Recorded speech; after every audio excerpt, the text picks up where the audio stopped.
Hey everyone, welcome to Achova's podcast. Today's episode is an expat episode. This is the series where we talk about the city with an expat. For those who don't know what that word means, an expat is a person who has moved from their native country to another country permanently or for an extended period of time to live or to work. In this episode, we're going to talk about what it's really like living in Estonia from the point of view of an expat. Hi, Ivana. Hello, How are you doing? I'm doing well. It's very nice the weather here in Estonia, and whenever it's nice, then I think even the people and everyone else is like super into the mood. So yeah. Oh, so when the weather is nice, people seem like in a better mood. Oh yeah, they come out of their cocoon basically, and everyone is just out and chilling and drinking, and yeah, it's super nice. It's very different. Yeah, we heard that in Estonia there are not that many days when just when it's sunny. It's Yeah, just a sunny. couple of weeks in summer. Yeah, kinda. I mean, technically in summer it never gets dark, like especially around this period, because I think maybe like for two hours in the night it gets a bit dark, but it's never completely dark, so it's kind of like Hmm. super amazing. It was one of the first like things that I was like, wow, this doesn't happen where I come from, so it's super chill. And when does it get dark? What time? It doesn't get dark. That's the thing. You go to bed at like 12, let's say. Now I'm working currently, so I would go like at 12 or 11, and then I would wake up at 6 or 7. It's still light. I remember Mm. going to parties in the summer. I would go in the pub like in the evening, like at 9 or whatever, and then I would come out at 2 or 3, and it's still Hmm. gonna be like light. Wow. So it just doesn't get dark. After this midsummer period, it starts getting a bit, but it's still like Hmm. just light all the time. Yeah. Was it hard for you to fall asleep when it wasn't dark outside? For me personally, I have heard a lot of people saying that they can't sleep, but I mean, I have like issues with sleeping, so but they're more by noises, I would Hmm. say. So the light doesn't exactly bother me, but I know people that can't sleep because it's like, oh, it's light, so I shouldn't sleep right now. Mm, I see. Um, Yeah. all right, Ivana, tell us a little bit about yourself. Well, as you've heard, my name is Ivana. Originally, I come from Macedonia. Hmm. Currently, I live in Tallinn, in the capital, in Estonia, with my partner. I moved here like almost 4 years ago. I work as an English teacher. Hmm.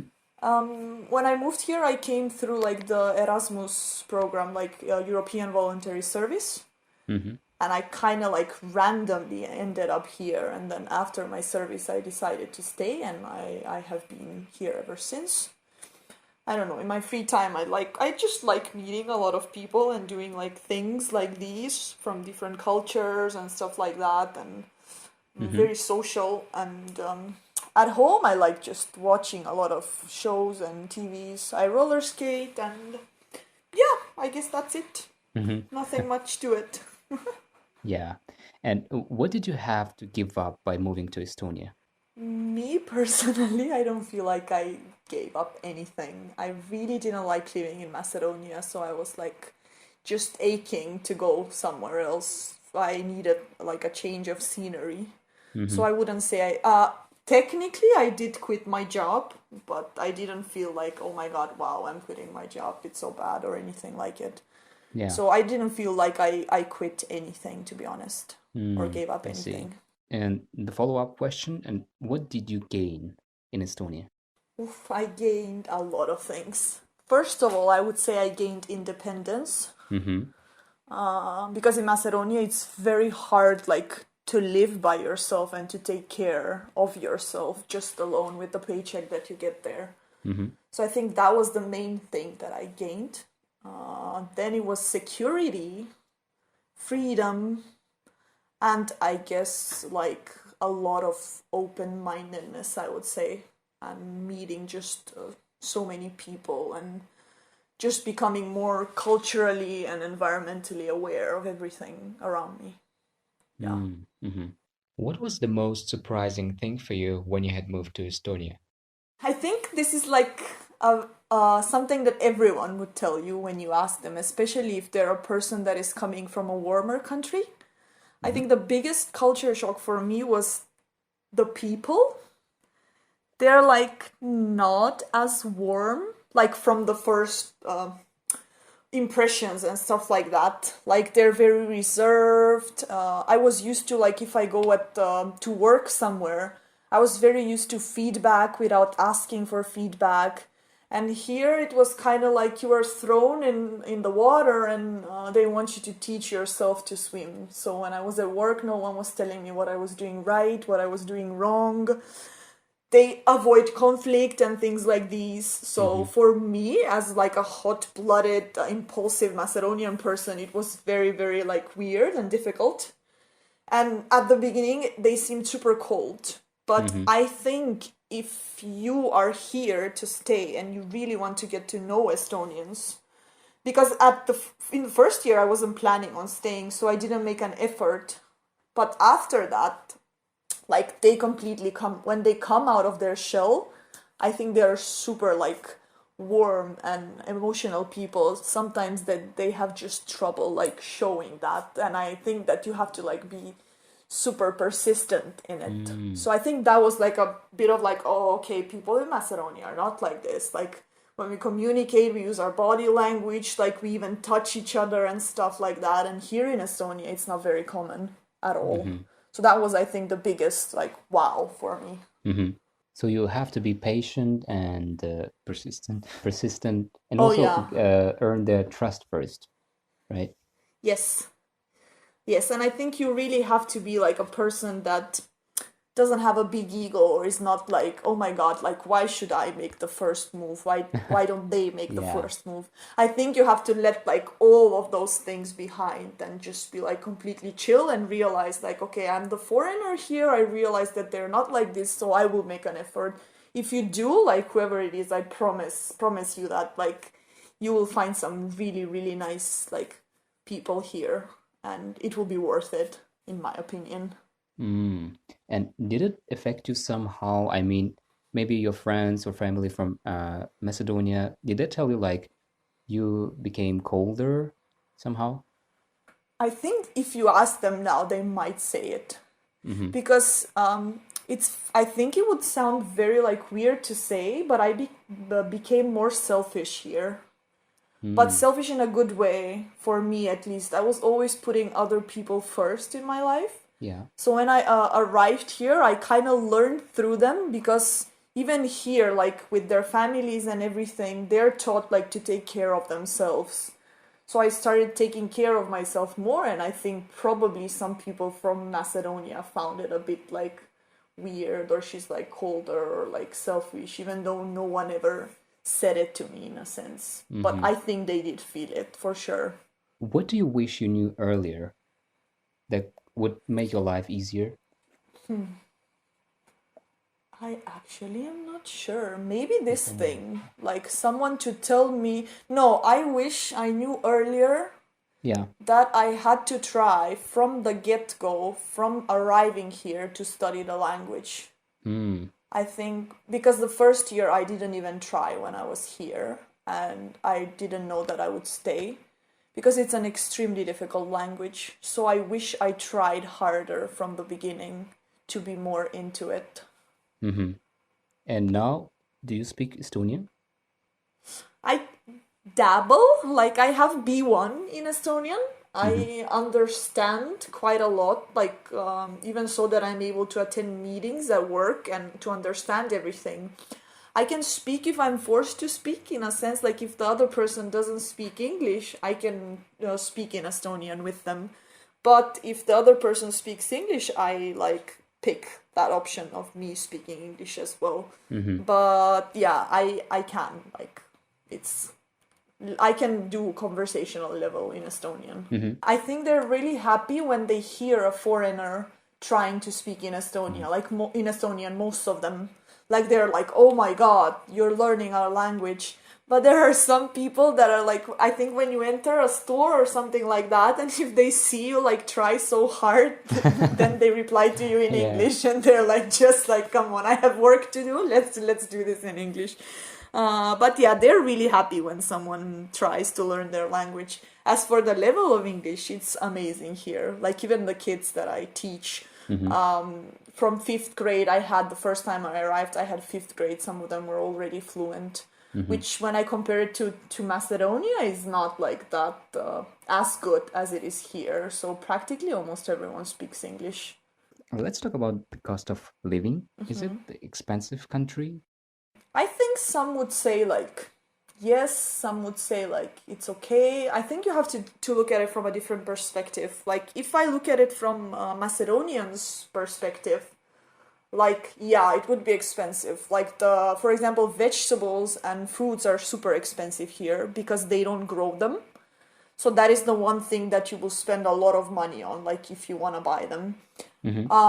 But then again, if I compare the paycheck that I get here with the one that I get in Macedonia, with that paycheck here, I am capable of living by myself, taking care of myself. Like before, I lived alone, I was paying my own rent, I had enough money for everything, and all of these things. But in Macedonia, you are not like you need to be in a household with someone or to be with a flatmate or someone else to be able to just like live, or you're with your parents.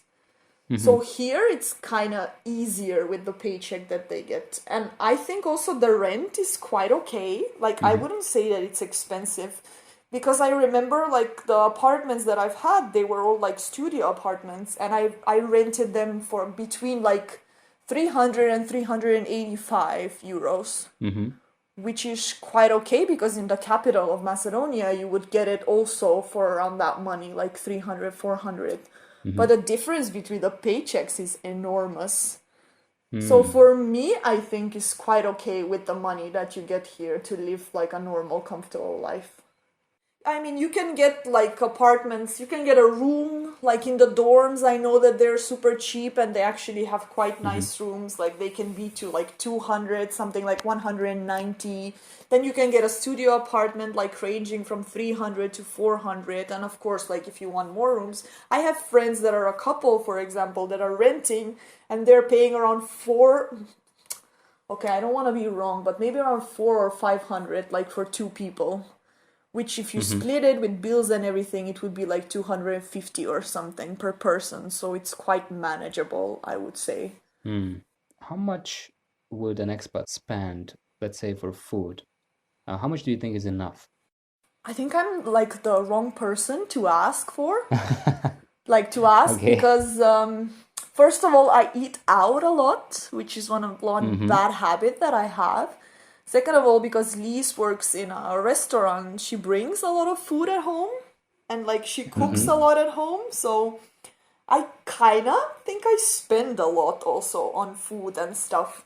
But I think you can get by with a few like 100 euros, like 200 to maybe to 300. Again, don't take me for my word, but I think it should be like enough. And I read that the situation for IT experts is good, but not for other sectors. I mean, if you are an IT expert, you earn more, but the other sectors, You not don't that earn much. enough, maybe. I honestly wouldn't know that much because yeah, we have like a lot of friends that work in IT and I guess like they're pretty happy about it. A lot of expats also that have relocated here for like doing these jobs. A lot of our friends are like customer support agents as well, like that work in TransferWise, for example. I think they like Mm-hmm. have super good salaries also. And in my opinion, even though like Estonians say that the teacher salary is not that good, in my opinion, it's Mm-hmm. kind of okay. And plus, since I've been here, they put it up a little bit every year. So for, or maybe like I don't have something good to compare it with, like because I come from Macedonia, so Yeah. I don't know. But I'm not sure about like, I don't know, supermarket jobs or stuff like that. I'm not sure about like those people, how much they get and if it's fine for them. Mm-hmm. I see. And anything that you admire about the Estonian culture and you wish your culture would have that?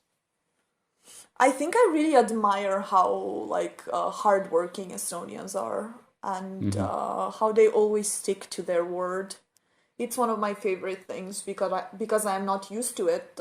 If a Macedonian person tells you like, "Oh yeah, I'll call you tomorrow," it will happen, whatever, and it never happens, or they're like, "I will help you when something is bad," and then they don't. But when an Estonian tells you something, they will really do it, and they're Mm. super helpful. Hmm. Like if you need something and all of these things, and they're super hardworking, and these are like some qualities that I really like in people, and that is something that me myself have taken also from here in that type of a sense. But like culturally, I think I really like this love that they have for singing. Like they Hmm. even gained their independence, Independence. Yeah. like with singing, and they haven't had any bloodshed and anything like that. So they always have like these festivals and like folk festivals and stuff like this, and they're very like culturally into them, and it's a big thing here. So I think that is one of the things that for me is like, wow, like a whole nation united by their singing. That's super dope. Wow. And is karaoke popular there? When I arrived here, we used to go a lot like to karaoke. I don't even remember what it is to go out anymore. But Hmm. there's like Finnish karaoke here. They call it Finnish karaoke, and then they have it in some other places. And Estonians, I think they have to like have a bit of liquid courage in order to go up and like sing or whatever. It's not gonna happen if they're sober. But I Uh-huh. have been with my friends to like places. I wouldn't say it's like a thing, but you can find it and enjoy it in a sense. All right, we have five rapid fire questions. Just answer with one or two words. No need to think too much. Just the first thing that comes to your mind, okay? Okay. Food. Estonian food. Eh, Yeah. bland. All right. Estonian language. Difficult. The best thing about Estonia. Summers. Weather. Manageable. Sparkling or still water? Still. Yeah, I asked this question because we read that in Estonia, if you buy water, you should say that you want a still water because they usually they give you like sparkling water. Is that right? I haven't had that experience, so I I don't know. see. Also, I All right. never order water, so maybe that's why. Okay. Any resources you would recommend people to check if they are planning to move to Estonia? Depending on where people are coming from, I think they need to check the weather for sure. One of the Mm-hmm. main things that they have to know about Estonia that you have to wear clothes in layers because you can go out like and it can be completely sunny, and then by the end of the day like snow might happen, like even in May for example. So I Mm-hmm. think it's very important to have like all the clothes that you need and like the boots and stuff depending on where you come from. I think that would be like my first advice. My Mm-hmm. second advice would be like, yeah, the capital is super cool to come and very like culturally hip and active, but I think they should definitely go like the countryside, to the countryside, because Estonia is basically Tallinn and then all the rest of it. Like half of the population lives in Tallinn, and then everything Mm-hmm. is scattered around the countryside. And they have such beautiful gems. And I think if people like go on Airbnb, for example, lately I've seen there is this button that says unique places, like a Mm-hmm. category. I think they should definitely press that one if they come to Estonia, because there are some super cool places that you can visit that you wouldn't even think of coming if you're just like a touristy person that comes to Tallinn and that's it. Like, yeah, Tallinn is super nice. I love Tallinn, but the countryside is also like super worth visiting. Oh, good to know that. And any other closing thoughts from you, Ivana? Um, I think I heard like when you were asking, I think, Olga, because I found out about you through Olga. Yeah. Like, what would you recommend if people were visiting like Tallinn or something? And then I thought about it, about moving and also relocating. And I just remembered one of my colleagues that I was promoting Tallinn and Estonia so heavily. And Mhm. my advice is definitely come, like this is me saying, like definitely come and visit it. But as my colleague would say, please don't come and move here. Don't overpopulate our forests. So it was literally like, let us have our 50% of forest, don't overpopulate Estonia. So I think I've become too Estonian as well, that I'll be like, yeah, definitely come here, but we don't need more people to come here and live. I'm kidding. I think Estonia is super great to visit, both in summer and in winter. I think if you're an adventurous person, you should definitely come and experience it in winter. Because, yeah, Mhm. everyone loves summer. Summer is great. But winters here, they're cold, but they're very special. Mhm. Everything is frozen. The waterfalls are frozen. You can, at some places, drive on the frozen sea as well. So I don't think it's something you would see if you come from a warmer country or the south, or like you can only see here in Europe, like Estonia, Finland, and all of these countries.